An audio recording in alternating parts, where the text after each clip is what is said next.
Pemirsa, Presiden Prabowo Subianto menghadapi godaan besar ketika seseorang mencoba menawarkan uang 1 miliar US dollar atau sekitar 16,5 triliun rupiah. Hal tersebut diungkap oleh Hashim Joyo Hadikusumo, adik Prabowo Subianto.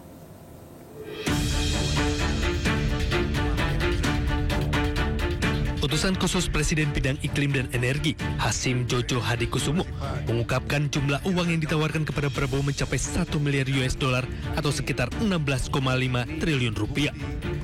Meski begitu, Hashim tidak menuturkan lengkap konteks dugaan penyogokan tersebut. Hashim hanya mengatakan mendapat cerita tersebut langsung oleh Prabowo dalam pembicaraan via telepon beberapa bulan lalu. Kenapa telepon? Saya mau cerita aja, saya baru mau disogok orang. Oh ya? Disogok orang. Berapa dia tawarkan? 1 miliar? Oh, 1 miliar. 1 miliar rupiah.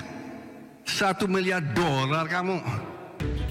Sementara itu, Prasetyo Hadi, Menteri Sekretaris Negara, buka suara terkait pernyataan utusan khusus Presiden Bidang Iklim dan Energi beberapa waktu lalu. Ada upaya orang nekat untuk menyogok Pak Prabowo, itu benar mas? 1 miliar US dollar. Itu gimana mas? Memang ada orang-orang nekat seperti itu? Kira-kira begitulah. Tak hanya Prabowo, Hashim juga mengaku dirinya juga menjadi target suap oleh pihak-pihak tak dikenal. Tim Liputan Ainis melaporkan. Pemirsa, Indonesia bakal punya mobil nasional produksi sendiri. Presiden Prabowo menargetkan mobil buatan anak bangsa akan bisa digunakan tahun 2028.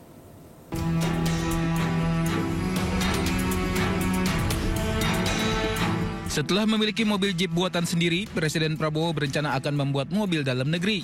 Proyek strategis pemerintahan Prabowo ditargetkan akan rampung dalam 3 tahun mendatang.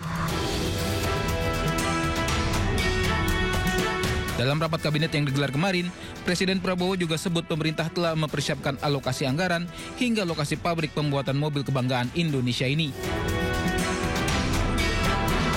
Kita mulai rintis, kita akan punya mobil buatan Indonesia dalam 3 tahun yang akan datang.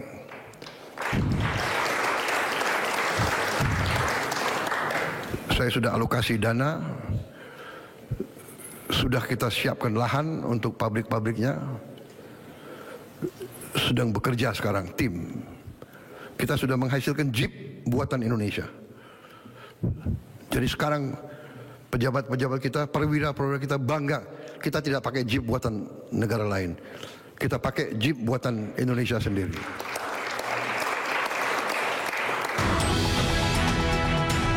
Saat ini Presiden Prabowo menggunakan mobil Maung Garuda Limousine dalam menjalankan kegiatan sehari-hari. Para perwira TNI dan pejabat juga menggunakan Maung untuk kendaraan dinas mereka.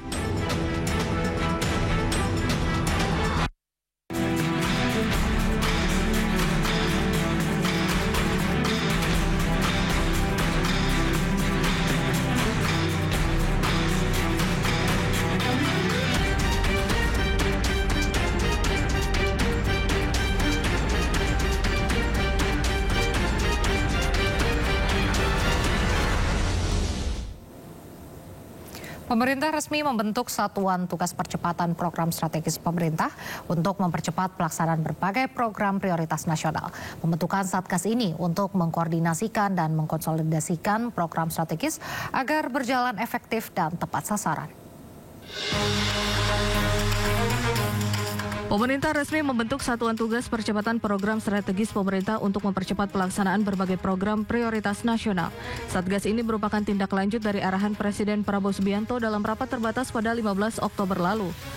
Dalam struktur Satgas Percepatan Program Strategis Pemerintah, terdapat 3 kelompok kerja dengan fokus berbeda. Pokja pertama bertugas mempercepat realisasi dan pelaksanaan anggaran dalam program strategis. Pokja kedua menangani percepatan implementasi program serta penyelesaian kendala. Dan Pokja ketiga berfokus pada percepatan penyusunan regulasi dan penegakan hukum terkait pelaksanaan program. Menteri Koordinator Bidang Perekonomian Erlangga Hartarto menjelaskan Satgas ini dibentuk untuk mengkoordinasikan dan mengkonsolidasikan program strategis agar berjalan efektif dan tepat sasaran. Nantinya Satgas akan mengawal sejumlah agenda besar pemerintah termasuk program paket ekonomi 8+4+5, stimulus ekonomi tahun 2026, serta lanjutan insentif fiskal. Dan tujuannya adalah untuk mengkoordinasi dan mengkonsolidasikan, menyelaraskan program strategis pemerintah sehingga dapat diselesaikan tepat waktu, tercapai target dan sasaran program, serta manfaat nyata kepada masyarakat. Selain itu, Satgas juga akan menangani hambatan-hambatan di lapangan seperti non-tariff barrier, isu sektoral dan komoditas, serta penyelarasan program prioritas seperti makan bergizi gratis, Koperasi Desa Merah Putih, dan program strategis lain dengan anggaran besar.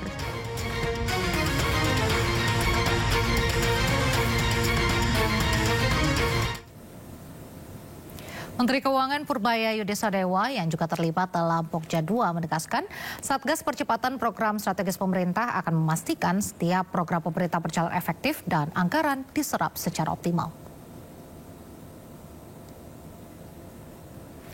Purbaya berharap dalam beberapa bulan ke depan, langkah-langkah Satgas mampu memperbaiki iklim investasi secara signifikan dan mempercepat pertumbuhan ekonomi nasional. Purbaya optimis dengan adanya Satgas dan koordinasi lintas kementerian, laju pertumbuhan ekonomi akan meningkat dan bisa mencapai di atas 5,5%.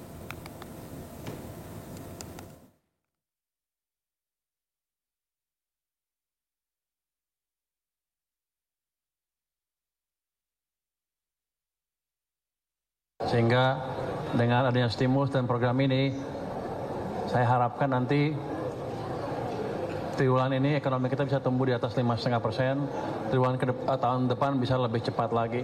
Yang penting adalah anggaran saya betul-betul diserap sesuai dengan programnya, tepat sasaran, tepat waktu. Nanti yang nggak diserap, kita akan alihkan ke tempat yang lebih bermanfaat lagi.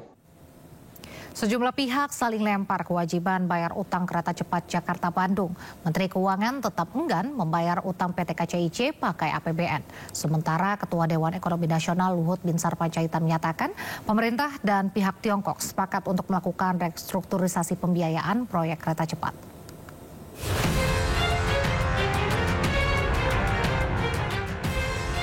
Pasca beroperasi proyek kereta cepat Jakarta-Bandung menyisakan utang dengan nilai fantastis mencapai 116 triliun rupiah.